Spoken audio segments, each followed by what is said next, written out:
ဒီဗီဒီယိုထဲမှာဆိုလို့ရှိရင်လေမြောက်တွေကလူတွေစီကနေပြီးတော့ပစ္စည်းတွေလူနေတာတွေလူတွေကိုကိုက်နေတာတွေ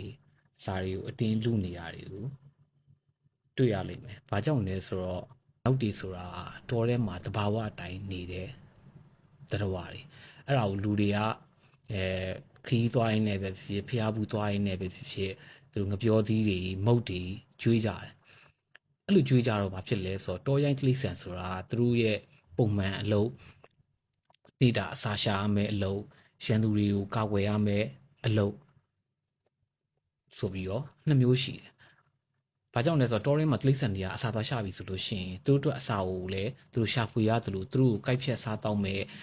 တောကောင်တွေရဲ့အန္တရာယ်ကိုလည်းသူတို့စိုးရင်ရတယ်ပေါ့နော်။အဲ့အတွက်ကြောင့်တောထဲမှာဒီမြောက်တွေဟာသူတို့ရှင်းတန်နိုင်တဲ့လောက်ပဲသူတို့က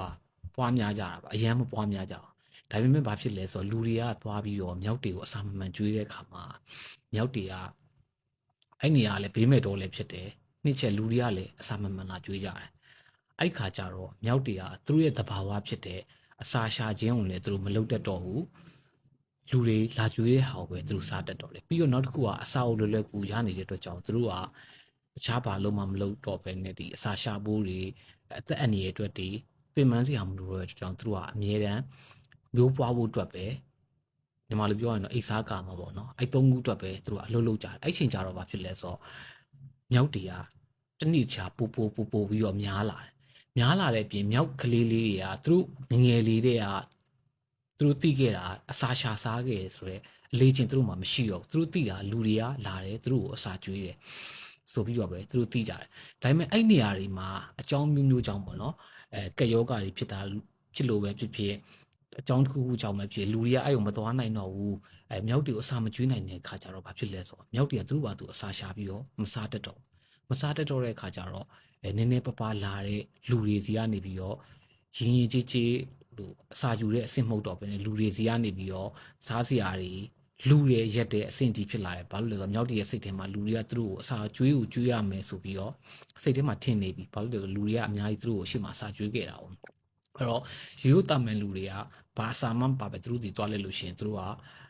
အဲ့လိုမျိုးအစာတောင်းနေမရလို့ရှိရင်လူတွေစီကအိတ်တွေဖုန်းတွေလူတွေကိုကြိုက်တယ်ပေါ့နော်အဲ့လိုမျိုးတွေဖြစ်လာ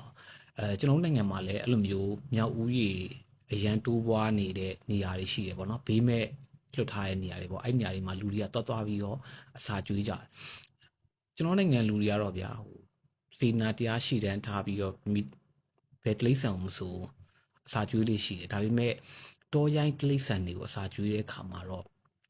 တတိထားပြီးတော့ကျွေးတာကောင်းတယ်သူတို့ရဲ့သဘာဝဂေဟစနစ်ပျက်စီးသွားလို့ရှိရင်ကျွန်တော်တို့လည်းဘာမှမတက်နိုင်ဘူးအတွက်ကြောင့်တိရစ္ဆာန်တွေကိုအထူးသဖြင့်တောရိုင်းတိရစ္ဆာန်တွေကိုအထူးသဖြင့်မြောက်တွေကိုအစာကျွေးမယ်ဆိုလို့ရှိရင်စင်ကျင်ပြီးတော့ကျွေးတာအကောင်းဆုံးပဲသူတို့အစာကျွေးတာသူတို့ဘဝကိုကျွန်တော်ကူညီရမရောက်ပဲနဲ့နှောက်ယှက်ရရောက်တယ်ဆိုတဲ့အကြောင်းကိုလည်းကျွန်တော်ဒီနေရာပြောပြချင်ပါတယ်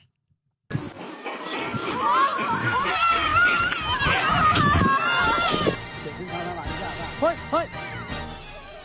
哎呀，咬你了！开始。哎呀，妈的！